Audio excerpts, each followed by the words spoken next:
Hello everyone, কেমন আছো সবাই? আশা করি সবাই খুব ভালো আছো আর আমিও খুব ভালো আছি। আজকের ভিডিওটা স্পেশালি হচ্ছে কাউকে গ্র্যাটিটিউড জানানোর জন্য। তো এই মানুষটা কে বা আমি কেন গ্র্যাটিটিউড জানাচ্ছি, তো এটা জানার জন্য তোমাদের পুরো ভিডিওটা দেখতে হবে এন্ড পর্যন্ত। আমার খুব বেশি দিন হয়নি আমি ইউটিউব করছি, মেবি 1 ইয়ার হবে। আমি চ্যানেলটা স্টার্ট করেছি 1 ইয়ার হয়ে যাবে, কিন্তু আমি অ্যাক্টিভলি চ্যানেলটাতে কাজ করছি অলমোস্ট লাস্ট 6 মান্থস থেকে, এরকমই হবে। তো আমার তেমন কিছু ফলোয়ার্সও নেই, আমি জাস্ট স্টার্ট করেছি আমার জার্নিটা। খুব ছোট্ট একটা পেজ আমার, বাট আমার খুব কাছের। স্পেশালি আমার কাছে এটা কাছের কেন, যখন আমি এই ব্লগ করা শুরু করেছি, প্রথমে আমি শুধু কুকিং ভিডিওজই দিতাম। পুজোর পর থেকে আমি আমার চ্যানেলে আমার ডেইলি ব্লগস এগুলো দিই, তাও রেগুলার দিতে পারি না ডিউ টু সাম ইস্যুস। সবসময় তো সব কিছু পারা যায় না, ইচ্ছা থাকলেও পারা যায় না। চাই যে রেগুলার ভিডিও আপলোড করব, বাট কোনো সিচুয়েশন হয়ে গেল, কোনো প্রবলেমস এসে গেল, তো ওইটার জন্য হয় না।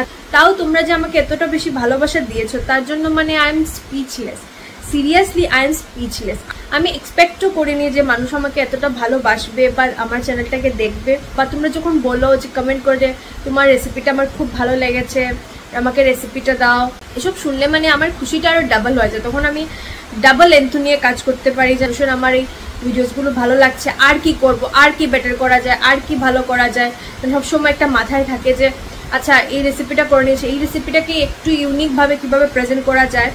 বিশ্বাস করো সবসময় আমি এটা ভাবি যে কিভাবে তোমাদের কাছে বেস্ট রেসিপি বা আমার ডেইলি ব্লগসে কি তোমাদেরকে আমি ভালো কন্টেন্ট দিতে পারবো। কখনো কখনো এরকম আমি জানি তোমাদের এক্সপেকটেশনটা ফুলফিল করতে পারি না, যেরকম তোমরা আমার চ্যানেলটাকে দেখতে চাও বা যেরকম চাও যে আমি চ্যানেলটাকে আরও ভালোভাবে প্রেজেন্ট করবো, এরকম হয়তো বা আমি এতটা এখনো পেরে উঠিনি। বাট আমি সত্যি চেষ্টা করছি, খুব বেশি হার্ডওয়ার্ক করছি, কিন্তু আমার বিশ্বাস যে একদিন আমি ধীরে ধীরে সেই লেভেলটাতে পৌঁছে যাব যে যেদিন তোমরা মানে কি বলবো, মানে সবাইকে রিকমেন্ড করবে যে ওর চ্যানেলটা দেখো, চ্যানেলটা দেখলে তোমাদের খুব ভালো লাগবে, ভরে ভরে তোমরা আমার চ্যানেলটাকে শেয়ার করবে, লাইক করবে। তো এটাই আশা নিয়ে আমি চ্যানেলটা শুরু করেছিলাম। তো এই বিশ্বাস আমার এখনও আছে আর আই হোপ আমার এটা বজায় রাখবে তোমরা। ভিডিও স্টার্টিংয়ে যে বলেছিলাম যে আমি গ্র্যাটিটিউড জানাতে এসেছি, তো গ্র্যাটিটিউডটা হলো গিয়ে ফার্স্ট অফ অল তো আমার সব সাবস্ক্রাইবার ফলোয়ারদের, যারা আমাকে ফেসবুকে ফলো করে থাকো বা ইউটিউবেও যারা আমাকে সাবস্ক্রাইব করে থাকো, ওদের সবার জন্য দিল সে একদম যাকে বলে মন থেকে ধন্যবাদ, অশেষ অশেষ ধন্যবাদ তোমাদেরকে। বাইরে খুব বেশি বৃষ্টি হচ্ছে, তোমরা নিশ্চয়ই শুনতে পাচ্ছ।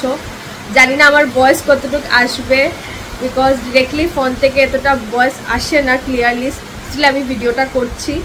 আর যার জন্য স্পেশালি আমি আজ এই ভিডিওটা করছি, এটা হলো গিয়ে যারা আমাকে ফলো করে থাকো বা আমার চ্যানেলটা সাবস্ক্রাইব করেছো, ওরা নিশ্চয়ই জানো যে কিছুদিন আগে আমি আমার করিমগঞ্জ মানে মা বাবার বাড়ি যাওয়ার একটা ব্লগ আপলোড করেছিলাম। তো ওই ব্লগকে তোমরা অনেক অনেক ভালোবাসা দিয়েছো।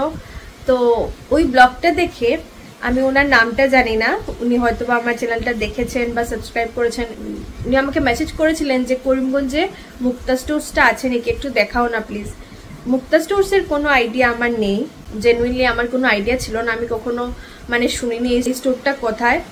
তো তখন আমি ওনাকে বলেছিলাম যে ঠিক আছে, আপনি আমাকে 2 দিন টাইম দিন, আমি জিজ্ঞেস করবো আমার মা বাবাকে বা আমার রিলেটিভসদেরকে যে কেউ চিনে নাকি মুক্তা স্টোর্স। বিকজ আমি যখন বড় হয়েছি আমি পার্সোনালি মুক্তা স্টোর্স চিনি না।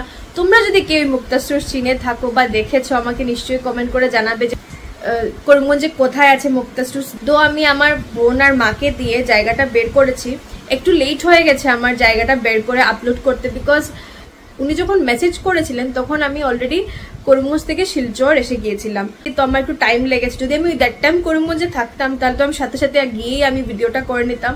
তারপর ছিল যে জায়গাটা কোথায়, মানে আমাদের জেনারেশনের যারা অনেকে হয়তো বা এটা জানে না, মার মনে আছে বাট মা কনফিউজ ছিল ওই দোকানটাই সেই দোকানটা নাকি। মা জানে, একদম জানে না তা না। তারপর মা আর আমার পিসতুতো বোন প্রিয়াঙ্কা, ওরা দুজন গেল, গিয়ে তারপর ওরা একটু জিজ্ঞেস করে বের করলো। যখন উনি আমাকে এই জায়গাটার কথা বলেছিলেন তখন আমি ওনাকে জিজ্ঞেস করেছিলাম যে আপনি জানেন নাকি জায়গাটা এক্স্যাক্টলি কোথায়, মানে আমার তো কোনো আইডিয়াতে নেই।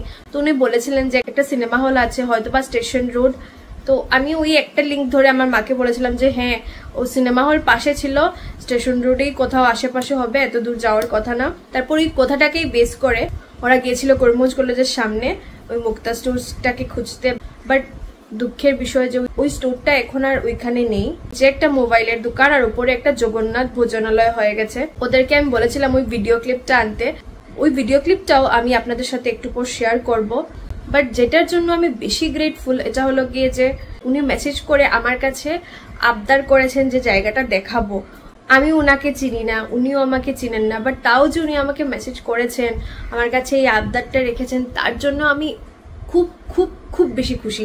যেদিন থেকে আমি এই মেসেজটা পেয়েছি দ্যাট টাইমে আমি মাকে কল করে বলেছি যে প্লিজ মুক্তা স্টোর্সটা খুঁজো। আমরা আবদার কার কাছে করি? আবদার সবসময় আমরা নিজেদের মানুষের কাছেই করি। উনি যেভাবে মেসেজটাতে বলেছিলেন যে প্লিজ আমাকে একটু দেখাবে মুক্তা স্টোর্সটা, এটা শুনে আমার এত বেশি ভালো লেগেছে যে ফার্স্ট টাইম কোনো সাবস্ক্রাইবার আমার কাছে কিছু আবদার করেছে, তো আমি এটা কিভাবে ফুলফিল করবো না, এটা তো আমাকে ফুলফিল করতেই হতো by hook or by crook.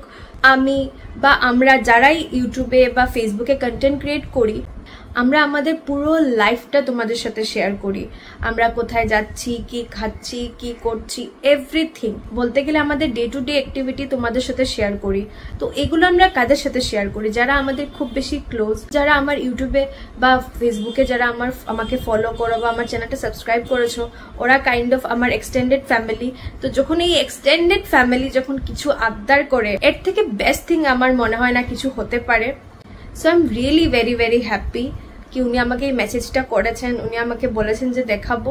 তো বাস এতটুকুই শেয়ার করার ছিল তোমাদের সাথে। আমি ওই ভিডিও ক্লিপস গুলো ওনাকে ডিরেক্টলি পাঠিয়ে দিতে পারতাম, বাট এই ভিডিওটা বানানোর মেইন মোটো হলো গিয়ে যারা আমার চ্যানেলটাকে সাবস্ক্রাইব করেছো বা ফলো করছো, কমেন্ট করো, লাইক করো, শেয়ার করো, তো ওদেরকে থ্যাংক ইউটা বলাটা খুব ইম্পর্টেন্ট। স্পেশালি আমি দুজনের তো নাম নেবই আজকে, যাদেরকে না নিলে হয় না। একটা হলো গিয়ে সোনালী দাস আর একটা হলো গিয়ে লিপি দাস।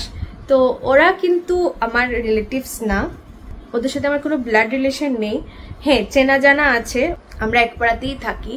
ওরা রোজ আমার ভিডিও ওদের প্রোফাইলে শেয়ার করে, এটাতে ওদের কোনো কিছু লাভ হচ্ছে না, বাট তাও ওরা যে সেলফলেস লাভটা আমার জন্য দেখিয়েছে, তো এটার জন্য I am really really grateful to them.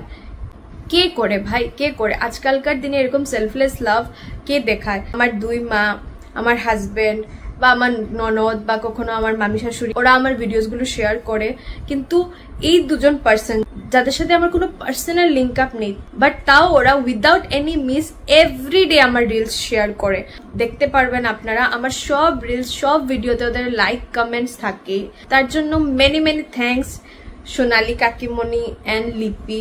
তোমাদের মতোই ফলোয়ার সাবস্ক্রাইবাররা আছে যারা আমার মতো কন্টেন্ট ক্রিয়েটর গুলোকে ইন্সপায়ার করে রোজ আরো ভালো ভালো ভিডিও নিয়ে আসার জন্য। তোমাদের সাপোর্টের জন্যই হয়তোবা আমি এতটুকু এগোতে পেরেছি, না হয়তো কোন দিন বন্ধ করে দিতাম। তাই তো আমি আগে বললাম যে এই ইউটিউব আর ফেসবুক আমার একটা এক্সটেন্ডেড ফ্যামিলি হয়ে গেছে, যারা আমাকে মানে সব সময় হেল্প করে। যখন আমি কোনো ভিডিও পোস্ট করি সবাই লাইক করে, কমেন্ট করে, জিজ্ঞেস করে আমাকে তুমি এটা কিভাবে বানিয়েছো। আমাকে সবাই জিজ্ঞেস করে তোমার এই রেসিপিটা খুব ভালো হয়েছে, আসবো নাকি খেতে। সত্যি এই কমেন্টস গুলো না ওই সব পরিশ্রমকে একদম মুছে দেয়। একটা রিলস ভিডিও এডিট করতে না অনেকটা সময় লাগে, অনেকটা টাইম টেকিং ব্যাপার। বানাও, তারপর এটাকে এডিট করো, তারপর এটাকে নাও।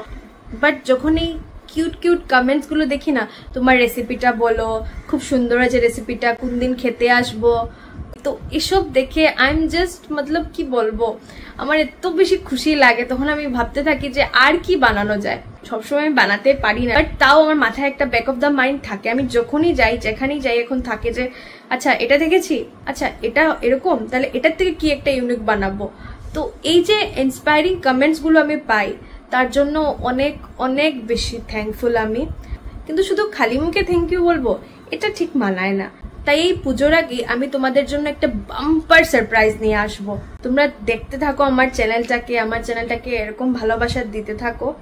আমি খুব তাড়াতাড়ি তোমাদের সাথে শেয়ার করবো যে এই সারপ্রাইজটা কি। অনেক কথা হয়ে গেল, তো চলো এখন ভিডিওটা তোমাদেরকে দেখাই। আর আমি যে জায়গাটা দেখাচ্ছি ওইখানেই মুক্তা স্টোর্স ছিল কি না এটাও তোমরা আমাকে কমেন্ট বক্সে জানাবে। এটা একদম সঠিক কিনা আমি জানি না, এই ইনফরমেশনটা আমি অন্যদের কাছ থেকে কালেক্ট করেছি, তাই তোমরা আমাকে নিশ্চয়ই জানাবে এই মুক্তা স্টোর্সে তোমরা গিয়েছো নাকি, বা তোমাদের ফ্যামিলির কেউ গিয়েছে নাকি, জানে নাকি এটার ব্যাপারে, আমাকে কমেন্ট বক্সে নিশ্চয়ই জানিও। কিন্তু এটাই হলো সেই জায়গাটা যেটার ব্যাপারে উনি আমাকে মেসেজ করে বলেছিলেন। এই যে দেখুন এখানে লেখা আছে প্রভু জগন্নাথ ভোজনালয়, ঠিক এই জায়গাটাতে অনেক বছর আগে ছিল মুক্তা স্টোর। আর যে সিনেমা হলটার কথা উনি বলেছিলেন সেটা হলো গিয়ে দুর্গা সিনেমা হল। এই যে আমার মা যাচ্ছে দোকানটার সামনে, দুর্গা সিনেমা হলে ঠিক অপোজিটেই ছিল এই দোকানটা। এখন তো আর দুর্গা সিনেমা হলও নেই আর এই দোকানটাও নেই। করিমগঞ্জ কলেজের একদম পাশেই ছিল এই মুক্তা স্টোর। পুরোনো দিনের স্মৃতি এত সহজে কি ভোলা যায়? যে জায়গাটাতে আমরা থাকতাম, যেখানে আমরা পড়াশোনা করেছি, সেই জায়গার সাথে মায়াটা যেন অন্যরকমই থাকে। আমার ছোটবেলাটাও এই করিমগঞ্জেই কেটেছে, তাই যত দূরেই থাকি না কেন, যেখানেই থাকি না কেন, বারবারই করিমগঞ্জে ফিরে আসতে ইচ্ছা করে।